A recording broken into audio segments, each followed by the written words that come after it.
अस्सलाम वालेकुम हक़ मौजूद। सिंधी अदब में जमाल अबड़े जूं अदबी ऐं इल्मी ख़िदमतूं ज़िंदगी जे रवाजी ऐं गैर रवाजी मसइलनि खे निर्वार करण में कहाणीकार अहम किरदारु अदा कंदो आहे ऐं जमाल अबड़ो सिंध जो अहिड़ो कहाणीकार आहे जंहिं पंहिंजे कहाणियुनि में समाजी हक़ीक़त जूं सचायूं ऐं खरियूं ॻाल्हियूं बयानु कयूं आहिनि। जमाल अबड़ो 2 मई 1924 ते पैदा थियो ऐं 30 जून 2004 ते लाॾाणो कयईं।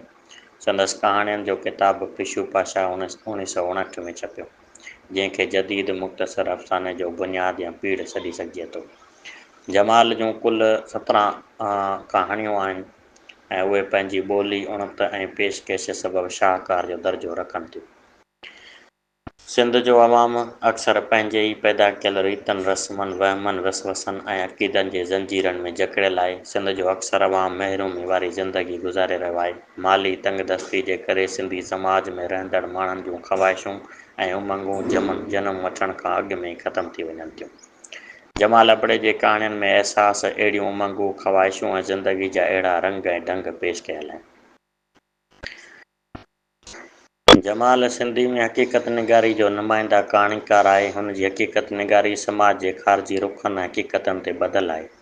जमाल वटि संगीन ऐं तल्ख़ हक़ीक़तूं ऐं वाक़िया बि आहिनि ऐं उन्हनि वाक़ियनि खे भोॻींदड़ किरदारनि जूं ख़ाली ख़ाली ज़िंदगियूं बि आहिनि, जिन खे उहो पंहिंजे लिखण जो ख़ासि मौज़ू बणाए थो। विरहाङे खां अॻु बि असां वटि समाजी हक़ीक़त निगारी जो लाड़ो कहाणियुनि में मौजूदु मिले थो, ख़ासि तौरु सरद आऊं गोबंद माली जो ऐं पिरह फुटी गॾियल मजो वग़ैरह जूं कहाणियूं उन जो सगारो मिसाल आहिनि। पर विरहाङे खां पोइ जमाल पहिरियों फ़नकार आहे जंहिं वटि इहो रंग वधीक खुली साम्हूं आहे। हिननि कहाणियुनि में उन समाज जे केतिरनि ई फज़ूल रस्मनि खे नंदियो आहे। हिन सिंधी समाज जा बदसूरत ॾेख ॾिठा आहिनि, जिन खे अंदर जी गहराई ताईं महसूसु करे थो। असां जमाल अबड़े जो कुझु कहाणियूं पेश कयूं था हिते, उन्हनि जो ख़ुलासो बयानु कयूं था। जमाल अबड़े जी कहाणी आहे पीराणी।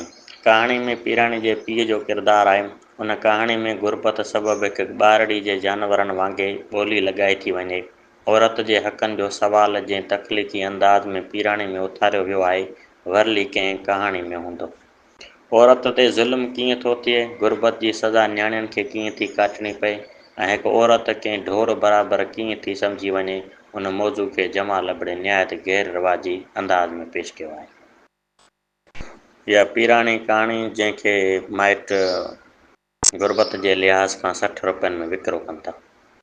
उनखां पोइ जमाल अबड़े जी कहाणी सींध में समाज जो अहम रुख़ ॾेखारियल आहे, जिते गैरत जे करे इंसानी जानियूं कुठियूं वेंदियूं आहिनि, जिते कारोकारी जे नाले में केतिरनि ई बेगुनाह ऐं मासूम औरतुनि जूं सिसियूं कुहाड़ियुनि जे वर चाढ़ियूं वेंदियूं आहिनि। केतिरनि ई मासूम नियाणियुनि जा लाश बेलिबास रस्तनि ते उछलिया वेंदा आहिनि। केतिरनि ई बेगुनाह मर्दनि खे उन इंसान दुश्मन रस्म जे नाले में चीपाटियो वेंदो आहे। प्यार ऐं मुहबत जे नाले खे पसंदि न कंदड़ माण्हू, दौलत जे पुॼारी, ज़मीननि मथां मासूम माण्हू क़ुर्बान कंदड़ कंहिं ज़ालिम इंसान खां घटि न हूंदा आहिनि। इन ई में असांखे पस मंज़र कारोकारी वारो मिले थो। उनखां पोइ जमाल अबड़े जी शाहकार कहाणी आहे शाह जो फर। हिकु मासूम नींगर वसीले समाज उन बराबरी या ठाहियल ठुकियल समाजी नंढ वॾाइनि जे मयारनि खे ललकारे थी। कहाणी में नंढड़ी मरियम, जंहिंखे हर कोई ममड़ी जहिड़ी नाले सां सॾे थो, ॻोठ जे हर माण्हू खे मामा मामा चई पैसो घुरंदे ॾिसिजे थी। हिकु ॾींहुं हिन ॻोठ जे हिकु मोतबर किरदारु पीरल शाह खे मामा चई ख़ैरात घुरी। पीरल शाह खे ममड़ी जो मामा चवणु सख़्तु नागवार लॻो। ॼण पीरल शाह जी इज़त घटि थी वई हुजे, ॼण उहो सैयद मां कम ज़ात थी वियो हुजे। हुनखे सख़्तु बछां लॻी। इहा बछां हिन मासूम नियाणी ते लतनि ऐं मुखनि सां ज़ाहिर करणु शुरू कई। हू रड़ियूं करे चवणु लॻो त अमतण थी अहले बैत खे मामो करे चवणु। सो माना अॼु ममड़ी वीचारी खे पैसो कोन मिलियो। हू परियां परियां पीरल शाह पियायो। पहिरियां त हीसिजी वई, पर पोइ ॿांह सिधी करे नंढड़े हथ वधाए कंध लाड़े इला सां चई मामा पैसो ॾे। शाह खे ॼण त थाॿो अची वियो। पोइ शाह जो इहो हो त अहले बैत खे तूं मामा थी चईं। हिन जे करे हुनखे नागवार ॿोली लॻी। पर जमाल जी ॿोली तमामु बहितरीनु ॿोली आहे।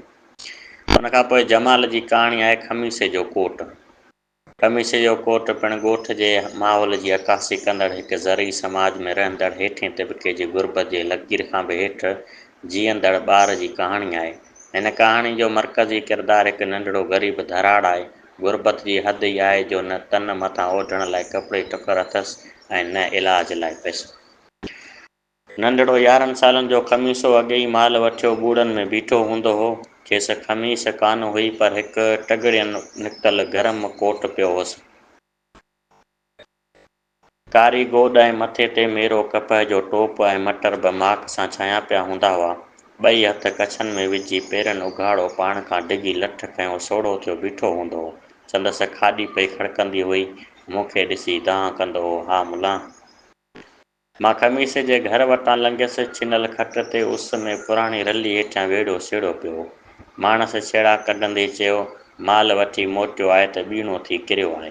टुकुर बि न खाधाई, महीने खां टीहड़ थो अचेसि। मुला नूरल खां ॿुधायो बि हुआंसि। मूं बि रिली मथे खणी ॾिठो। हुन फाटल कोट में पेरें उघाड़े ख़मीसो पियो हो। संदसि कारो रंग अञा बि काराइटिजी वियो हो। अखियूं ॻाढ़ियूं ऐं संदसि मग़ज़ भाउ संदसि खुलियल वात मां गिजी थिए वई। ख़मीसे खे मुलां वेंचारियो, मेरो कोट लाहे, नओं कपिड़ो वेढ़ो। मूं अतर बि आंदो। संदसि नंढड़ा ॾंद अञा बि थधि जी शिकायत करे रहिया हुआ। खेसि सिधो सऊं खट ते सुम्हारियो वियो। सभिनी कतार ॿधी मुला अलाह अकबर चयो। मूं वारो कोट मुलां खयों। ॿिए ॾींहुं ख़मीसे जो नंढो भाउ महर ॾांद वठियो बीठो हो। खेसि इहो ई ख़मीसे वारो कोट पियल। जमाल जी कहाणी हक़ीक़त जो बयानु आहे पर इस्लाही न आहे, हुन में इनक़लाबी अंसर आहे। जमाल जी कहाणी हू हुर हो, अंग्रेज़ दौर जे हिकु मज़ामती तहरीक ते मुबनी आहे जंहिंमें हुरनि ऐं अंग्रेज़नि जी जंग जो किसो ॾेखारियो वियो आहे। हिन हुरनि जी बहादुरी खे मिसाल करे पेश कयो आहे, छो त अंग्रेज़नि ख़िलाफ़ु सिंध जी पंहिंजी मक़ामी मज़ामत हुर तहरीक हुई। पीर पगारे खे गिरफ़्तार करे क़ैद कयो वियो ऐं बाद में फांसी ॾेई शहीद कयो वियो। हुन वाक़े ख़िलाफ़ु सॼी सिंध भड़की उथी। हुर जेकी पीर पगारे जा मुरीद हुआ पर हुनजी मज़ामती तहरीक जा इनक़लाबी सिपाही हुआ। तिन उन वाक़े ते शदीद रद अमल जो इज़हार कयो। अंग्रेज़नि हुरनि खे छिथण लाइ हर क़िस्म जूं ज़ालमाणियूं कारवायूं कयूं। घर साड़िया विया, मर्द औरतूं ॿार गिरफ़्तार कया, नियाणियुनि जूं इज़तूं बि महफ़ूज़ न रहियूं। इहो सभु कुझु सहंदे बि हुरनि अंग्रेज़नि सां पंहिंजी नफ़रत ऐं वेड़ जारी रखी। हिन कहाणी में इहो ई किसो कुझु सिधो त कुझु अलामती तरह ॾेखारियो वियो आहे। हिन कहाणी जो हीरो खैरू आहे। अंग्रेज़नि वॾनि वॾनि बहादुरनि माण्हुनि खे मारे छॾियो हो, पर खैरू पंहिंजी बहादुरी ऐं हिफ़त सां विढ़ंदे रहियो ऐं बची वियो। अंग्रेज़ मुल्क छॾे विया पर खैरे तां ॾोह न लथा। खैरे खे वॾा वॾा वकील कानून क़ाइदे जा माहिर बि कमु न आया। बहरहाल खैरे ते हमिलो थियो, हू बहादुरी सां विढ़ो पर बम जो शिकार थी शहीद थी वियो। अंग्रेज़नि जे वञण खां पोइ खैरे माफ़ी तलाफ़ी लाइ बि कोशिशि कई पर खेसि इहा बि न मिली ऐं पाण खे पुलिस हवाले हिन बि न कयो। ईअं मुक़ाबिलो करे शहीद थियो। हुन खां पोइ जमाल अबड़े जी कहाणी पिशू पाशा पंहिंजे दौर जी मुनफ़रद ऐं इनक़लाबी कहाणी आहे। हीअ सही माना में समाजी हक़ीक़त निगारी ते ॿधल सियासी शऊर सां भरपूर कहाणी आहे। पिशू पाशा हिकु बाग़ी किरदारु आहे ऐं जीअं जमाल पंहिंजे हर किरदार जो तारफ़ु ज़रूरु कराईंदो आहे, पिशू जो तारफ़ु बि हिन लफ़्ज़नि में थो कराए। संदसि उथणु विहणु खाइणु पहिरणु ॻाल्हाइणु ॿोलाइणु सभु खोर हो। जेकी आयसि मुंहं ते वाहे ॾींदो। मुड़ण वारो मुड़ुस ई न हो। हिकु दफ़े हथो ततो रईस गुल ख़ान जी ओताक वटां गुज़रियो। उन खां साह ते वियसि, न कयई हम न तुम, सिधो वञी रईस जो गिलास कयई। सभिनि घणो ई मतां मतां कयसि पर ही यार ॿ टे गिलास चाढ़े वियो। उते ई गिलास ऊंधो करे छॾियईं त अदा छोक चूड़ी जो गिलास ओचो। पिशू पाशा जी पहिरीं बग़ावत इहा ई हुई, रईस जे गिलास में पाणी पीअणु ऐं पोइ उन ते अहिड़ो ख़तरनाक जुमिलो चवणु।